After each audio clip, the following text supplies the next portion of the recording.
Reflections, Unit 1, Chapter 2, American Indians.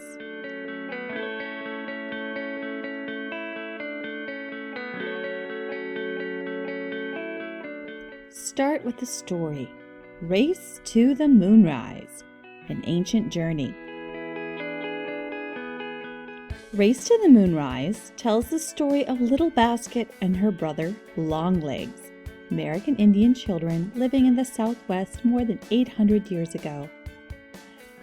One day, travelers appear in their village and ask Little Basket to go on a journey to save the villages to the north. Accompanied by her brother and her uncle, she must travel hundreds of miles to what is now Chimney Rock, Colorado, and present offerings to the gods. Read now as the two young travelers prepare for their very important journey.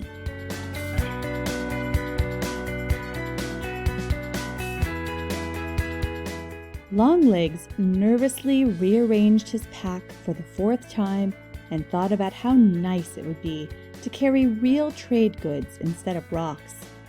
He placed 4 balls of salt at the bottom of the pack. Everyone likes salt in their rabbit stew, he mumbled. He put 2 small rubber balls on top of the salt. I've heard the people of the far north don't play the ball court games, but maybe we'll visit others who do on the way there, he thought. Last night, his mother had given him several small copper bells. Many years before her father was born, her great-grandfather had brought them from the great city to the south. They were valuable. Longlegs carefully wrapped the bells in cotton cloth and tucked them between the rubber balls.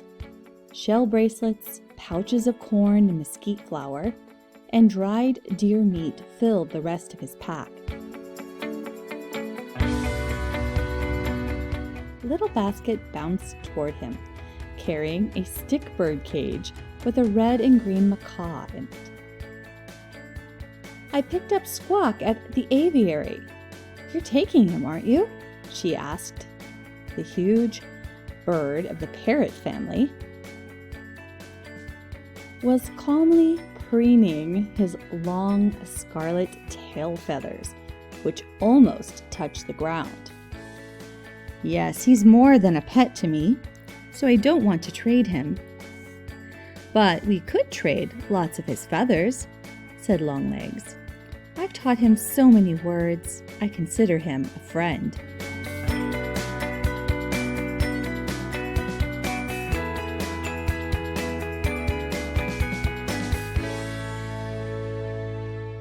Squawk seemed disgusted. Squawk, good bird, he screeched. Longlegs and Little Basket laughed. We'll leave you enough feathers to keep you warm at night in the far north, Longlegs told him. And I'll carry all the sunflower seeds you'll need to eat, added Little Basket. Uncle and the 3 travelers from the far north walked across the plaza to the children. Uncle looked upset. We'll have a longer journey ahead than we thought, he said. Our visitors have told me that Little Basket must take special offerings to present at moonrise. The youngest traveler looked at Longlegs. Thunder Voice requires a beautiful bowl from the mountain people, an ancient clay doll from the canal people, white clamshells from the Salt Bay, a fine cotton cape from the volcano people, and a painted mug from the cliff dwellers of the far north people. He thinks the gods will surely talk to Little Basket if the trouble is taken to obtain these offerings. Uncle turned to Longlegs and Little Basket. We must leave soon. We must leave soon and keep a steady pace. We will visit the mountain people first, but we can trade with them for only a day. We must then head west to the desert farms of the canal people. Mother hugged Uncle and her children with a brave smile and said, Every night I will look at the traveler's star and know it is shining over my dear ones, leading them in the right direction. Little Basket's eyes filled with tears. Longlegs helped her with her pack and said cheerfully, "We'll all be fine, Mother, and we may return with Father." The three visitors from the far north ran ahead. They would travel straight north to home. As they moved farther away, the young one shouted back, "See you at the moonrise ceremony, Longlegs." They were soon out of sight behind a low hill. The trail followed the river at the edge of the willows and cottonwood trees. It was just wide enough for the travelers to run single file. Thousands of years of foot travel had worn it deep into the desert soil. Uncle said the trail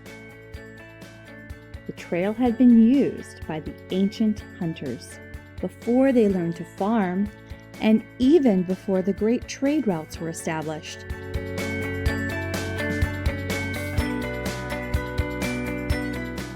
Longlegs could not imagine a world without farming or trading. Over his shoulder, Longlegs took a last quick look back toward his village. He caught the eye of Little Basket, who was running behind him, and flashed her a reassuring grin. He then turned his thoughts toward breathing easily. They would jog steadily much of the day. "Even if we keep up this pace," he muttered, We'll arrive in time for the moonrise ceremony at Finger Rocks."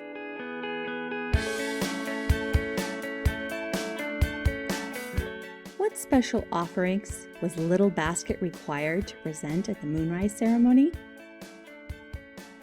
Imagine that you lived in the desert Southwest during the time of Little Basket and Longlegs. Here's a challenge. Write a story that describes your everyday life as a farmer or trader.